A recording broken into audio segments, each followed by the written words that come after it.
Magandang umaga po sa ating lahat. Happy anniversary!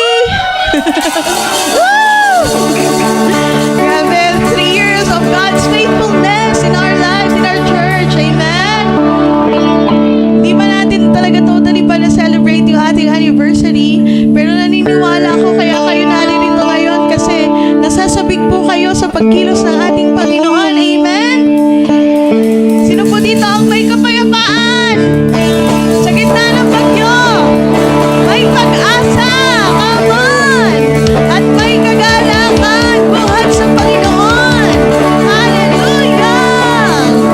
Purihin po ang ating Panginoon sa umagang ito. Nagagalak po ang ating Diyos sa aking pong pananampalataya.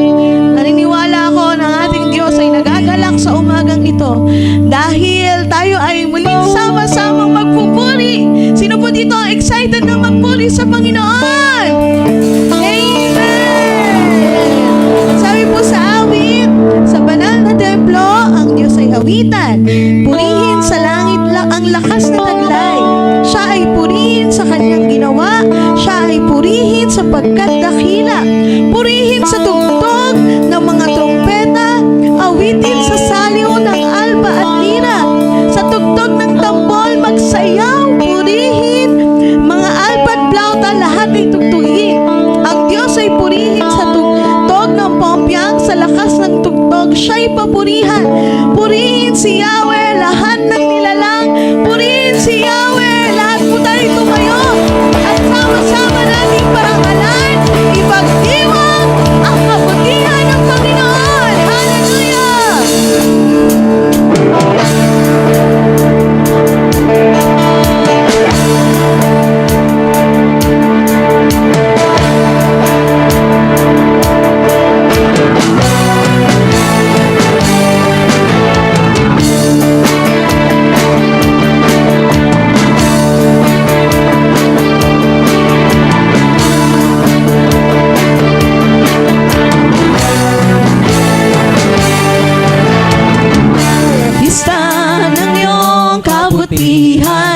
Pista ng iyong katapatan, pinagdiriwang namin nag-iisang Diyos, aming manunubos, Jesus. Pista ng iyong kabutihan, pista ng iyong katapatan, pinagdiriwang namin nag-iisang Diyos, aming manunubos, Jesus.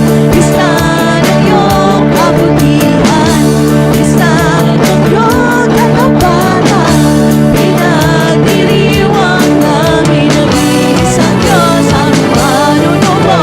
Jesus, pista ng iyong kabutihan, pista ng iyong katapatan.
nagbibigay sigla sa puso ko. Di mapalisan ang biyaya sa aking alay mo. O Jesus, papuri ko'y sa'yo. Ang makilala ka at ang lawak ng pag-ibig mo, ang nagbibigay sigla sa puso ko. Di mapalisan ang biyaya sa aking alay mo. O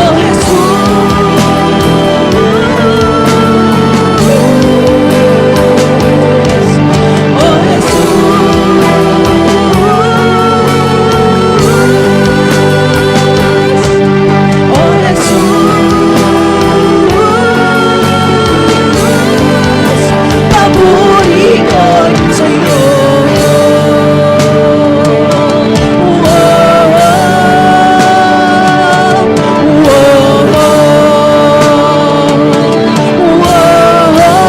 Papuri ko'y sa'yo.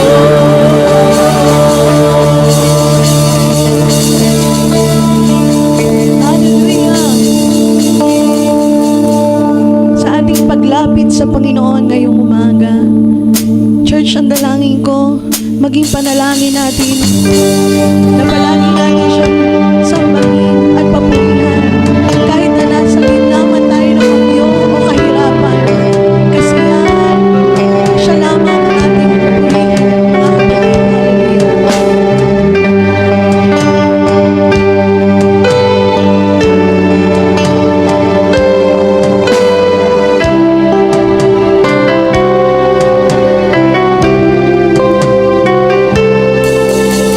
Jesus, aming Diyos at tagapagligtas. Ako'y namamangha sa iyong kabutihan.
Diyos sa date na itinakda kung kailan natin celebrate. Amen ba yun? Maging excited tayo. Dapat sabihin mo sa sarili mo, present ako sa araw na yon. Present ako sa araw na yon. Okay. Sinabi niyo yan, ha? Sige po. Thank you so much. Makakaupo na po tayo. Anniversary po sa ating lahat.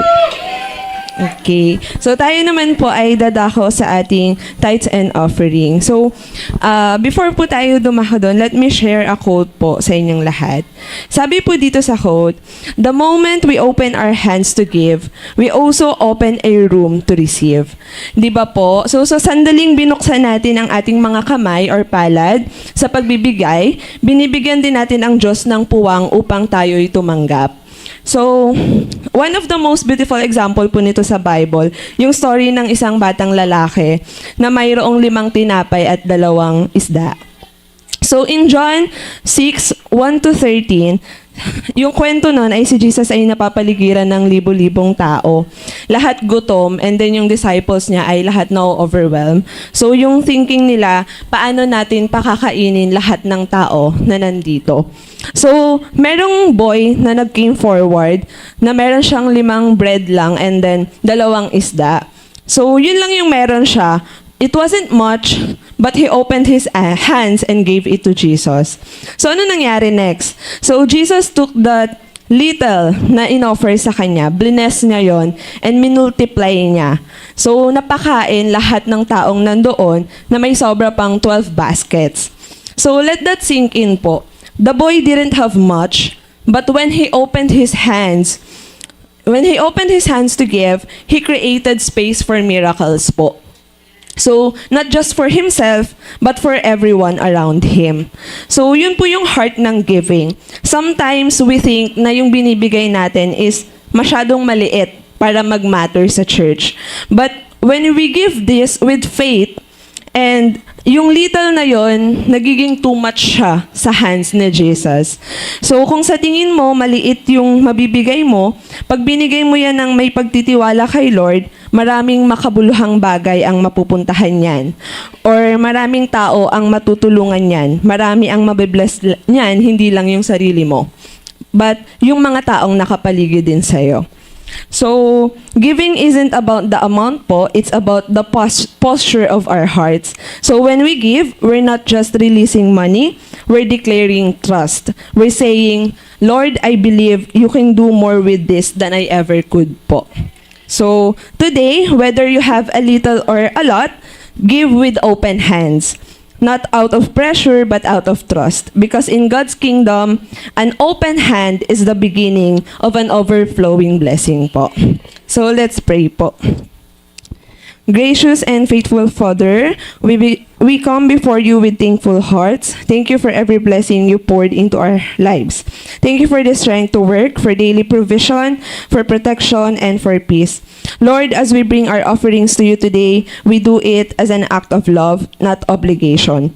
For those who are giving sacrificially, bless them with unexpected provision. For those who are in lack and cannot give today, bless them with open doors, new opportunities, and comfort. We ask that you use these gifts to bless this church, reach the lost, feed the hungry, and shine the light of Christ in our community.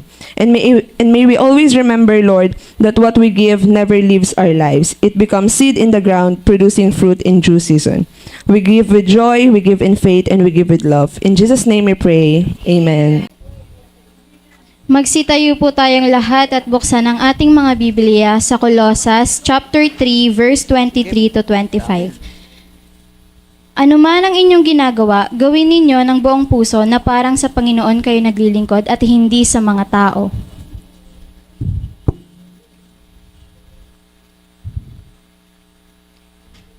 Sapagkat si Kristo ang Panginoong pinaglilingkuran ninyo at alalahanin ninyong pagkakalooban kayo ng Panginoon ng gantimpalang inalaan niya para sa inyo. Ang mga gumagawa ng masama ay pagbabayarin ang kasamaang kanilang ginawa, sapagkat ang Diyos ay walang kinikilingan. Maaari na po tayo umupo. Okay, good morning. This is the day of the Lord as we celebrate our 3rd year church anniversary. Woo! You know, this is just a beginning, no? This is a sort of thanksgiving sa ating Panginoon. Amen?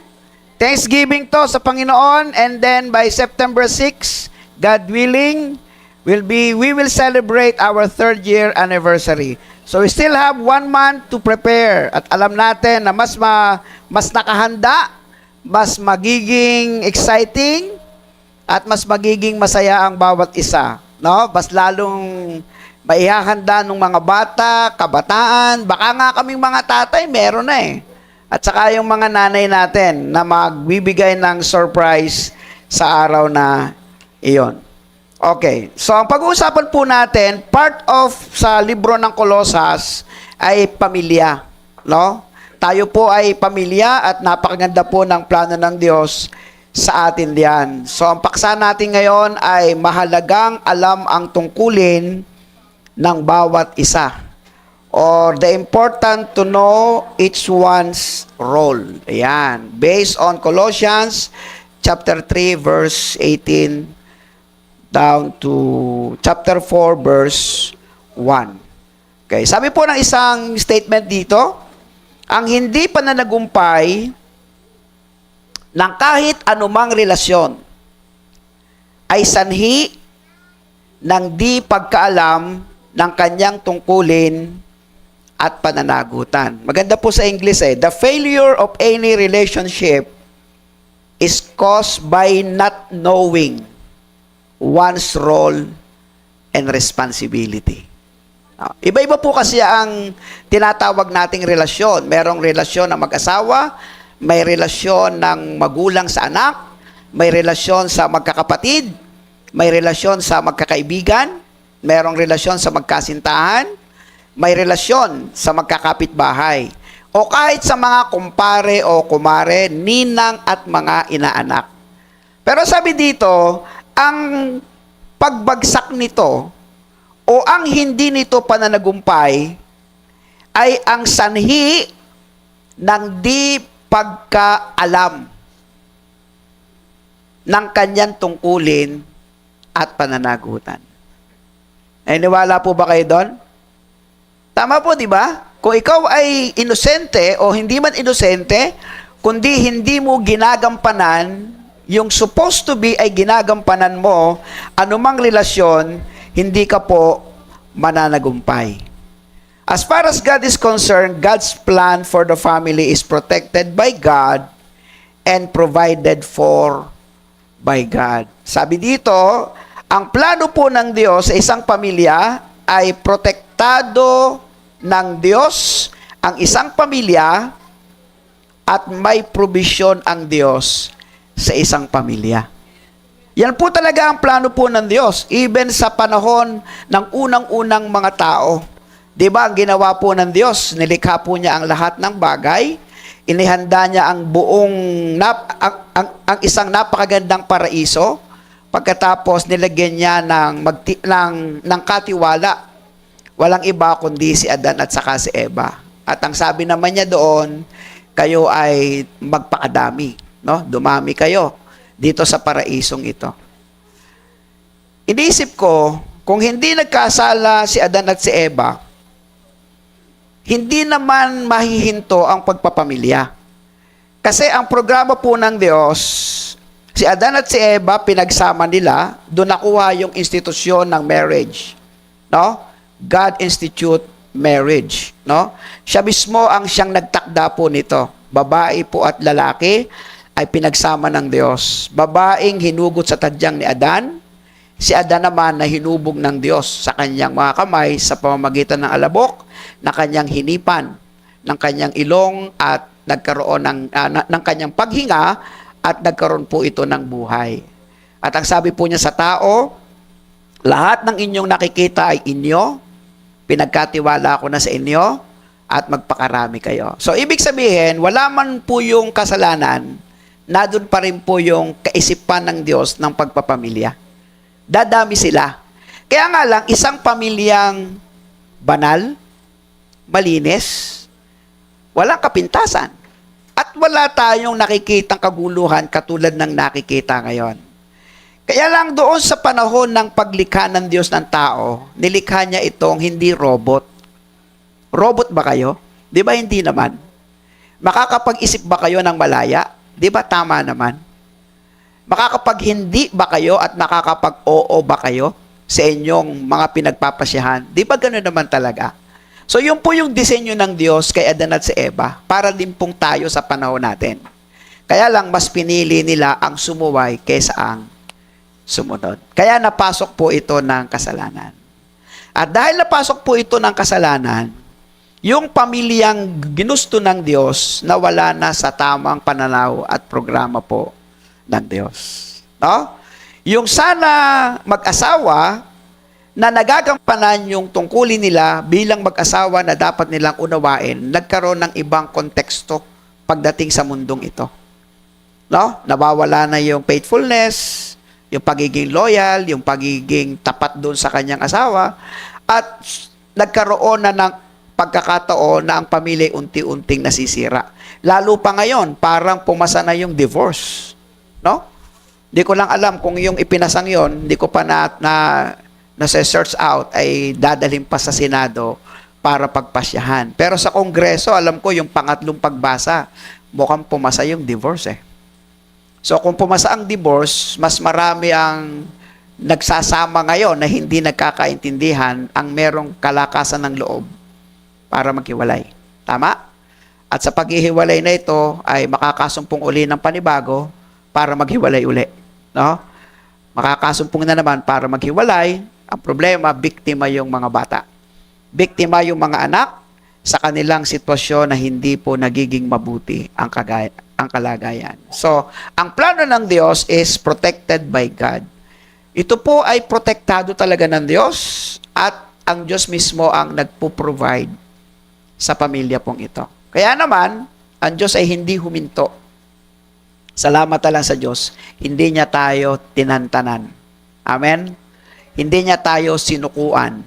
Hindi siya napagod sa atin na yung pamilya natin ay kanyang itama sa pamamagitan ng kanyang plano at sa pamamagitan ng maganda niyang mensahe para sa atin. Okay, so ang mensahe sa oras na ito ay iisa-isahin po natin. Pero alam po ninyo, bagamat ito po ay mukhang parang alam nyo na rin.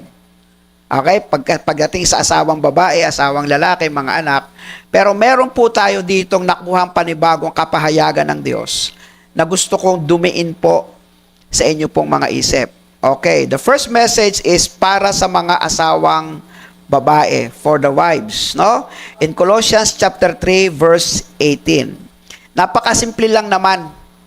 No? Sabi sa Colossians chapter 3 verse 18, mga babae, o mga babae lang ang magbasa. Mga babae, pasakop kayo sa inyong asawa sapagkat iyan ang naaangkop sa mga nakipag-isa sa Panginoon. Ito pong kulturang ito o ito pong payo ni Apostol Pablo sa kanyang pagkakasulat ay konteksto, kostumbre, kultura sa panahon nila. Okay pa? Na ito po ay nagaya ng mga lolo't lola at mga ninuno natin nung matagal na panahon. Ang babae, bahay lang yan talaga. Ang lalaki ang siyang nagtatrabaho. Ang babae, tungkuling bahay lang talaga yan. Uuwian lang yan ng asawa at mag-aalaga lang talaga ng kanilang mga anak. Kaya yung pinakapangunahing payo sa kanila, magpasakop kayo. Kasi yan lang talaga ang tungkulin ninyo. Sa Biblia, hindi kilala ang pangalang babae. Kukunti-kunti lang ang pinaka-famous name sa Biblia. Madalas po puro lalaki. Kasi yan yung pagkakasulat sa panahon ng Israelita, sa panahon nila, sa panahon ng mga Grego. So, yun yung pagkakasulat, pagkakalimbag ng Biblia. So, nung masaran ang Biblia, kultura nila, kostumbre nila, kinaugalian nila. At yun yung ating binabasa. Tama ba? Ngayon, iba po ang naging dumaan na panahon na bago ng nabago. Yung babae na parang sa tingin nila, yun lang ang kanilang role. Dumating ang panahon, natutong magtrabaho. Tama?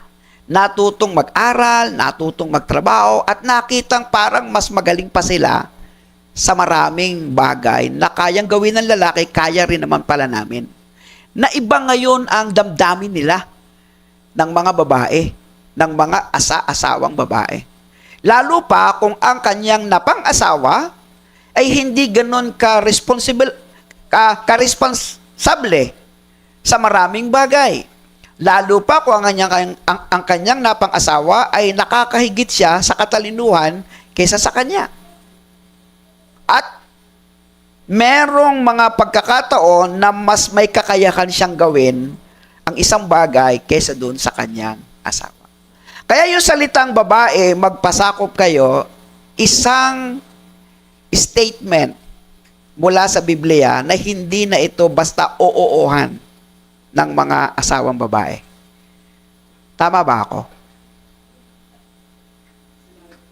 Meron na kayong katuwiran at katuwiran sa inyong mga asawa. Tama? Hindi na kayo basta nakikinig sa amin. Tama? Ang salita namin ng mga lalaki, hindi na salitang oo na lang kayo. Tama ba?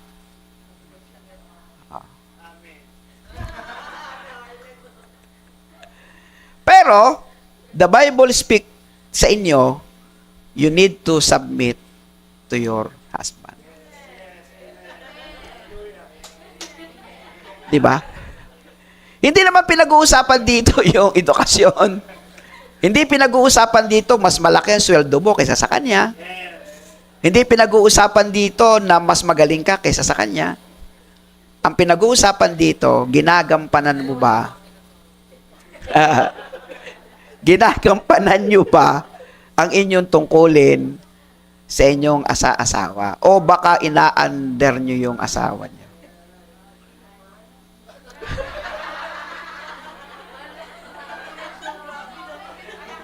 Masyado.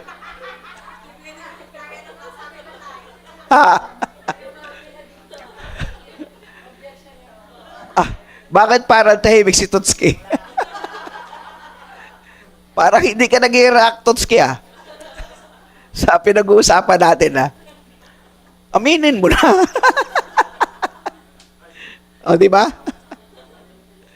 Yun naman talaga ang katotohanan, Pero sabi ng Biblia, magpasakop sa inyong asawa, ito maganda, tulad ng nararapat ng inyong pagpapasakop sa Panginoon. Pero ito ang magandang statement. Unawain mo na ikaw ay may asawa na. Yun ang bago. Understand that you have a husband. Hindi ka naman single na. Hindi ka naman dalaga na. Ikaw ay nagpakasal na. At meron ka ng asawa na lalaki. O kaya asawa na babae. Ngayon, bilang nagpakasal at bilang ikaw ay pinakasalan, sa sumpaan ng dambana, saan man ninyo ginawa, iisang ang mensahe sa inyong mga kababaihan. Pasakop kayo sa inyong asawa. Amen ba, mga kalalakihan? Yes. Hindi rin makapagsalita si Kuya Joel. Bakit ganun? Parang pag nag-amen si Kuya Joel at saka si Kuya Jude, parang away to, paglabas, sabihin ng mga asawa nyo, huwag niyong pakinggan yung sinasabi ni Tatay Pastor, Doon pa rin tayo sa dati nating kultura, Ako pa rin ang siyang masusunod. Di ba? Yun lang naman ang sabi, magpasakop kayo sa inyong asawa, tulad ng nararapat sa Panginoon, at unawain na ikaw ay may asawa na. Ayan. Sa babae naman, sa mga kalalakihan naman, kalalakihan, bawi tayo. Okay, basa ang kalalakihan, Colossus 3:19. Mga lalaki, mahalin ninyo ang inyong asawa at huwag kayong malupit sa kanila.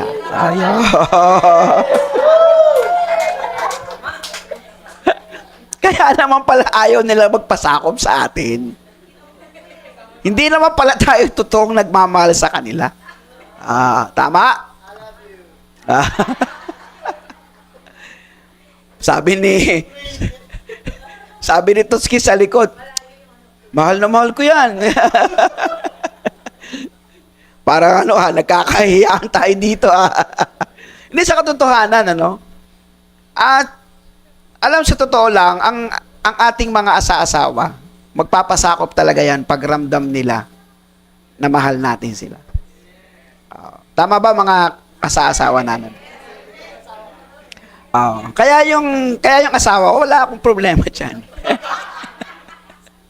So, sobrang nagpapasakop sa akin yan talaga. Kasi alam niyang mahal na mahal ko siya. Amen ba, ma? Ba't parang hindi ka makapag-amen? Nakakaya sa kongregasyon, Naka-online pa naman tayo. O, saya namin dito kasi nagse-celebrate kami ng aming ika-3 anniversary. Ang saya talaga. Okay, para sa atin namang mga kalalakihan, love your wives, do not be harsh with them. Ito rin, understand that you have a wife naman. Unawain na ikaw ay may asawa na. Yan ang pinakamaganda Kaya nga sabi ko sa inyo, marami pong pagsasama hindi nagkakaintindihan at humahantong sa paghihiwalayan dahil hindi nila nauunawaan o naiintindihan ang kani-kanyang mga responsibilidad. Kumbaga sa salita, nag-asawa ka pa. Ganyan din naman pala ang iyong magiging pananaw sa mga bagay na yan. At syempre, tayo namang mga mag-asawa, binibigyan tayo ng mga anak. Amen? Palakpakan natin sa Panginoon. Salamat, may mga anak kami. Salamat sa inyo, sobrang mahal namin kayo. At sobrang magastos kayo. Yun lang naman. Para sa mga anak, basa naman tayo, Colossus 3:20. Mga anak, basa kayo, basa. Mga anak, ayun.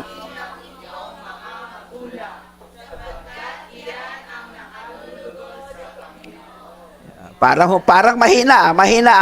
Mga anak, pakibasa nga, hindi namin marinig ang inyong binabasa. Laksan ninyo.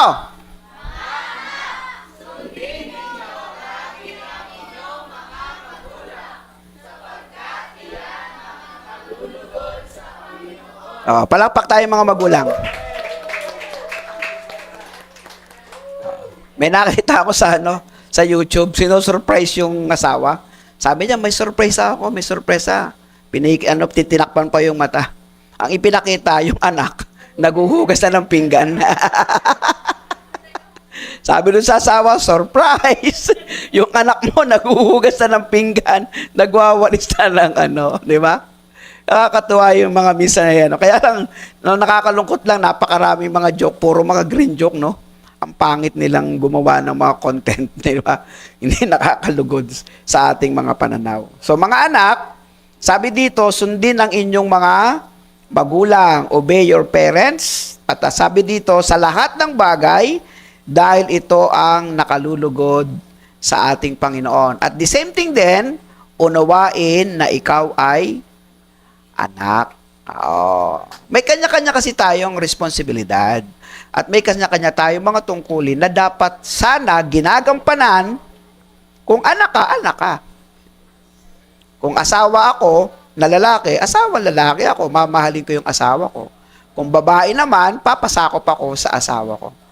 Kahit anuman ang mangyari. Sino ba nagsasalita nun? Ba't may asawa ka na ba? Okay. At syempre, tayo naman ay isang pamilya na nagiging magulang tayo. At ito naman ang para sa atin. For parents, Colossus 3:21. Lahat tayo mga magulang. Mga magulang, huwag ninyong pagagalitan ng labis ang inyong mga anak.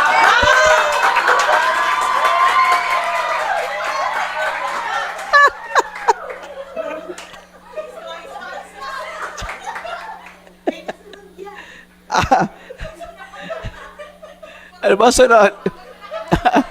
At baka masiraan sila ng loob.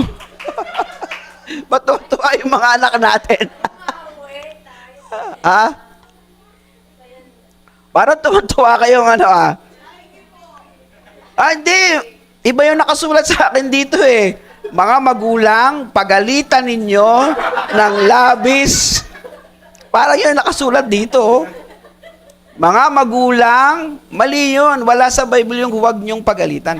Ang nakalagay dito, mga magulang, pagalitan ninyo ng labis ang inyong mga anak. May nakalagay pa dito. Pagalitan ninyo ng labis ang inyong mga anak kahit sila'y masiraan ng loob. O nakalagay dito.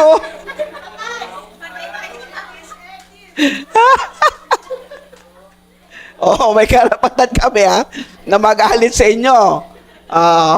Pero huwag kayong mag-alala. Ang sabi naman dito, pwede kami magalit, huwag lang labis. Palakpakan din kayo. Okay Huwag kayong magdaramdam sa amin. Pwede naman kaming magalit. Sabi lang ng Bible, huwag lang labis. Okay? Na hindi kayo masisiraan ng loob. Siyempre, wala naman kayo ibang tatakbuhan, kundi kami din at kami din lang. Di ba? Sabi dito, huwag gawing mahirap ang buhay ng inyong mga anak. Bagkos, turuan sila ng mabuting asal at disiplina.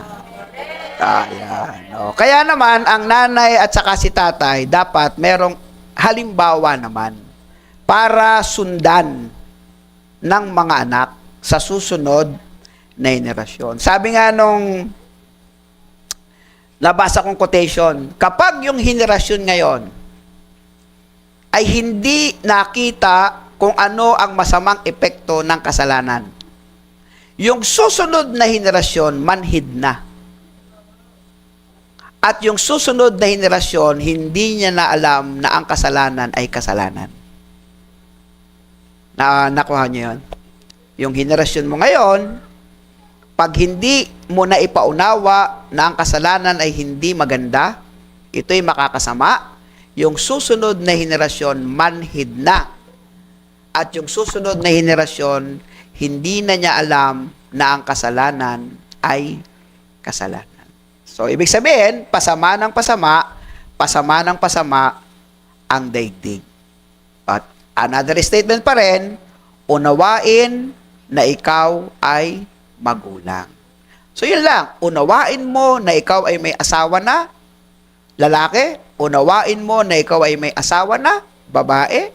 Unawain mo na ikaw ay anak, mga anak. Unawain mo na ikaw ay magulang bilang mga magulang. Ayun, isinama po ni Pablo sa Kolosa ang malasakit tungkol sa alipin at Panginoon. Kasi siyempre, nagsisipagtrabaho kayo eh. Di ba? For slaves and masters. Sa Colossus 3:22-25, basahin natin lahat. Mga alipin sa lahat ng bagay, mga amo dito sa lupa, may nakakakita man o wala, maglingkod kayo hindi upang kalugdan lamang ng mga tao, kundi dahil sa kayo ay tapat at may takot sa Panginoon. Ano man ang inyong ginagawa, gawin ninyo ng buong puso, na parang sa Panginoon kayo naglilingkod at hindi sa mga tao. Sapagkat si Kristo ang Panginoong pinaglilingkuran ninyo at alalahanin ninyong pagkakalooban kayo ng Panginoon ng gantimpalang inilaan niya para sa inyo.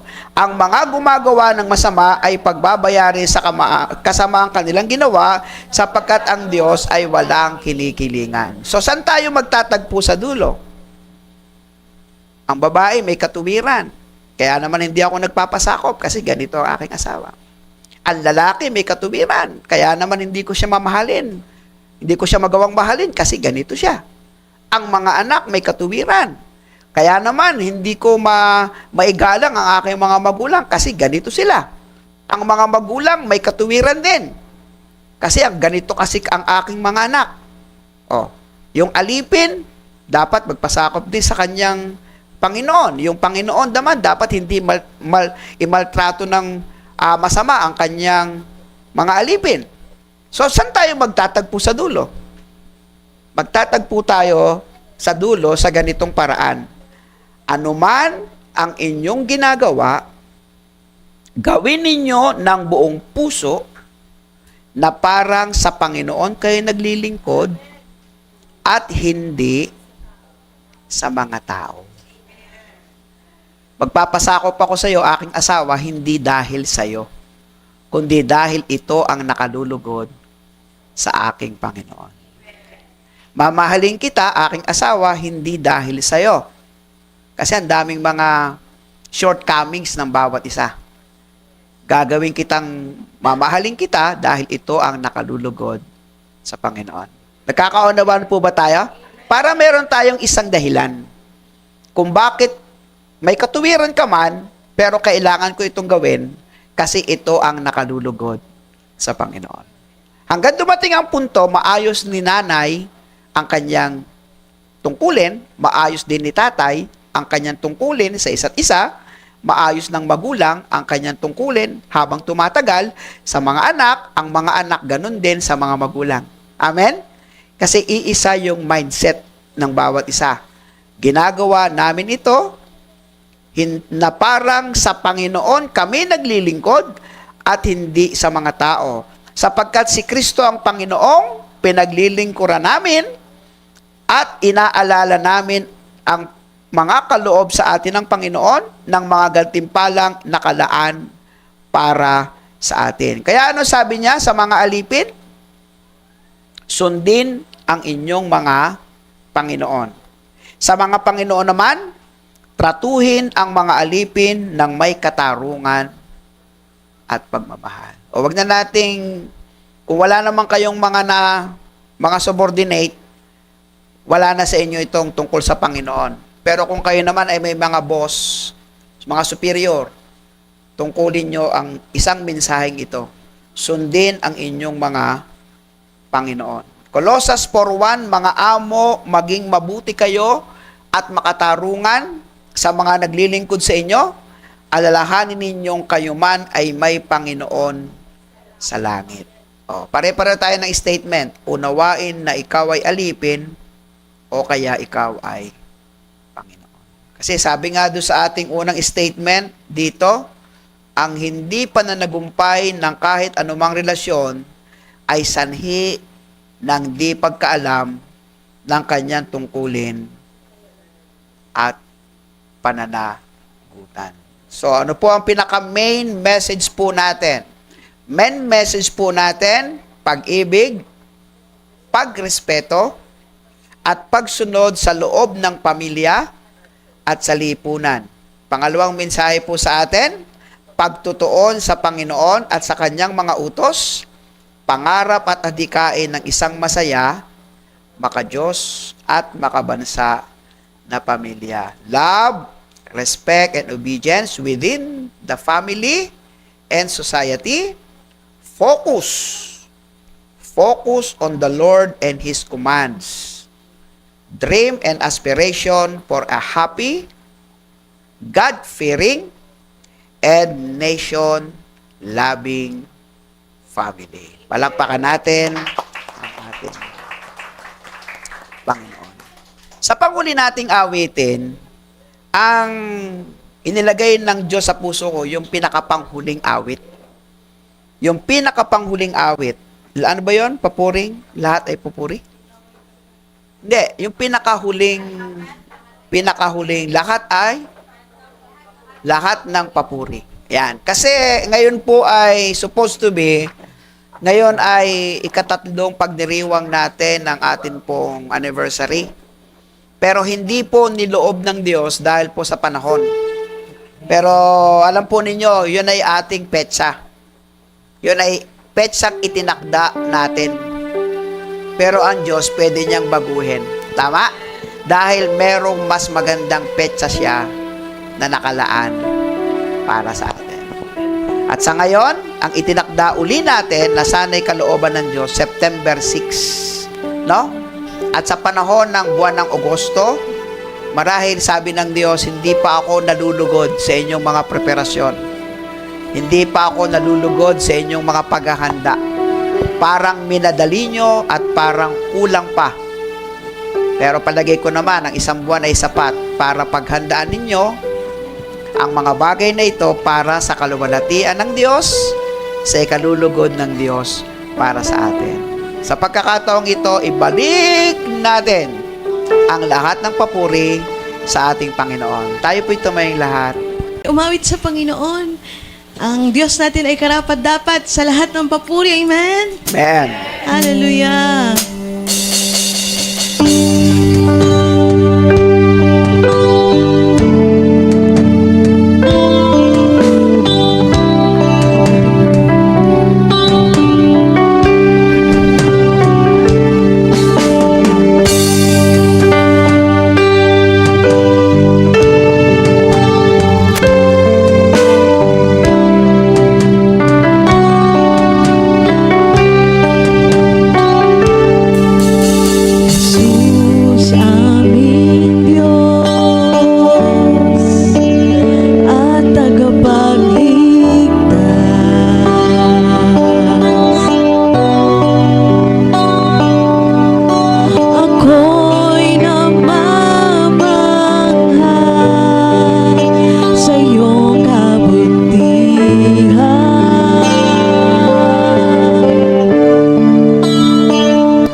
tunay na makapangyarihan, tunay na kataas-taasan, tunay na ikaw ang aming buhay, ikaw ang aming pagpapala, ikaw ang aming Panginoon kailangan araw-araw. Panginoon, hindi mo man itinakda ang pagdiriwang na ikatatlong taong pagdiriwang ng iyo pong pagkatatag. Meron po kayong ibang plano para sa amin. At amin pong titiyakin sa aming puso, mas paghahandaan po namin ang selebrasyon ng ikatatlong anniversary ng iglesia pong ito. Mas pagbubutihin po namin ang aming mga anak, bata man ito o kabataan, kami mismong mga tatay at mga nanay. Salamat po dahil kompleto na. Naandyan na po ang lahat ng pangangailangan. Ang kinakailangan na lamang po ay paghandaan namin ang isang selebrasyong natatangi para sa iyong kaluwalhatian. Panginoon, meron po kami mga ibang kapatiran na binaha. Lalo po sa Blessed Family, medyo nahirapan po sila. Pinasok ang kanilang mga bahay, nagpapatuyo sila ng kanilang mga damit, naglalaba para malinis, para kinabukasan baka sakaling may pasok na. Mga dahilan na naintindihan po namin sapagkat nahirapan po ang kanilang sitwasyon.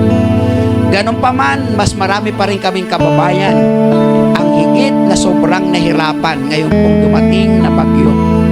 Meron pong pinasok na talaga ang bahay, meron pong hanggang dibdib na ang tubig, at meron pong hanggang ngayon ay hindi pa nakakabalik sa kanilang mga bahay.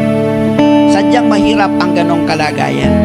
Pero nagpapasalamat kami dahil sa amin pong sitwasyon, ito lang ang amin pong naging karanasan.